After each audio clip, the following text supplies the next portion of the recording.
আরে কি অবস্থা, আশা করি সবাই অনেক ভালো আছো। সবাই দেখি স্ট্রিমে অলরেডি চলে আসছো।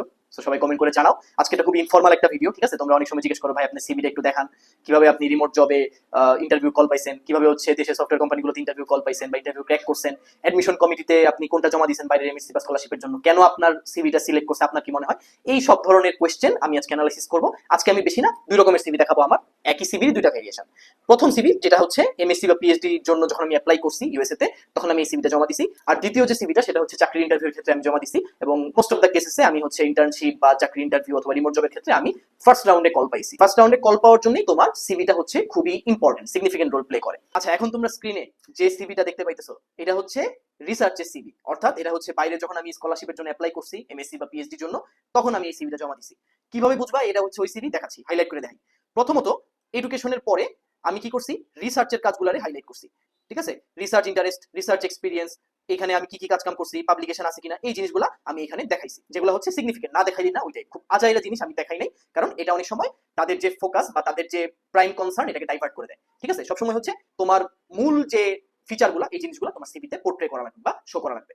এই পুরোটা হচ্ছে রিসার্চের part, research interest, research experience, তারপর হচ্ছে পাবলিকেশন, তারপর আসছি টেকনিক্যাল স্কিলসে, তারপর আসছি টেকনিক্যাল এক্সপিরিয়েন্সে। সো এইটা হচ্ছে রিসার্চের। ঠিক আছে, টেকনিক্যাল এক্সপিরিয়েন্সের এখানে আমার কি কি চাকরি বাকরি করছি, কি ইন্টার্নশিপ করছি, ঠিক আছে, কি কি অ্যাচিভমেন্ট আছে, পরে কোন এর থেকে কোন কোন জায়গায় কাজ করছি, এই জিনিসগুলো দিছি।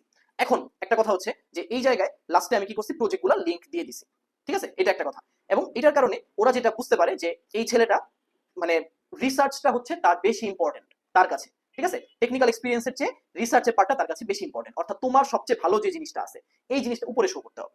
ঠিক আছে, অনেকে এখানে রেজাল্টের পরেই তারা হচ্ছে বিভিন্ন স্কোরের মার্কস গুলো দিয়ে দেয়, যেমন আইএলটিএস জিআরই। ঠিক আছে, আমি এটা শো করি নাই, আমার মনে হয়েছে যে আমার আদার থিংস আছে, এখানে কোনো বাধা ধরা কোনো নিয়ম নাই। প্রথম কথা হচ্ছে এটা একদম ব্রেনে সেট করে নাও। ঠিক আছে, এখানে জিনিসটা হচ্ছে তুমি কিভাবে তোমারটা শো করবা। এটা আমি বিভিন্ন সেমিনার বা বিভিন্ন ওয়ার্কশপে এই কথাটা বলে থাকি, সিভি হচ্ছে বিয়ের ডালার মতো। তুমি তোমার বিয়ের ডালা কিভাবে সাজাবা এটা তোমার উপর ডিপেন্ড করে, কিন্তু কথা হচ্ছে সুন্দর করে সাজাতে হবে। আশা করা যায় জিনিসটা বুঝতে পারছো।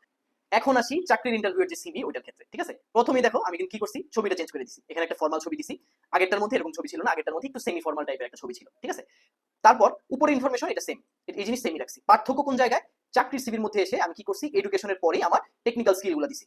ঠিক আছে, টেকনিক্যাল আমি স্কিল, টেকনিক্যাল এক্সপিরিয়েন্স কি কি পারি, এখানে হচ্ছে কোন কোন জায়গায় প্রবলেম সলভিং করছি, কি কি স্ট্যাকের কাজ করছি, মার্নস টেকনিক্স, জেস, জেঙ্গো, ফ্লাস্ক, তারপর এসকিউএল, কি কি এনভায়রনমেন্টে কাজ করছি, লিনাক্সের কাজ পারি কিনা, এই জিনিসগুলো সবার ফার্স্টে দেখাইছি। তারপর টেকনিক্যাল এক্সপিরিয়েন্স, সফটওয়্যার ইঞ্জিনিয়ার ছিলাম, প্রোগ্রামিং ক্লাবে কাজ করছি। ঠিক আছে, কোন জায়গায় ইন্টার্নশিপ করছি, তারপর হচ্ছে কিভাবে কি কি কম্পিটিশন অ্যাটেন্ড করছি, টেকনিক্যাল কম্পিটিশন, এই জিনিসগুলো দেখাইছি।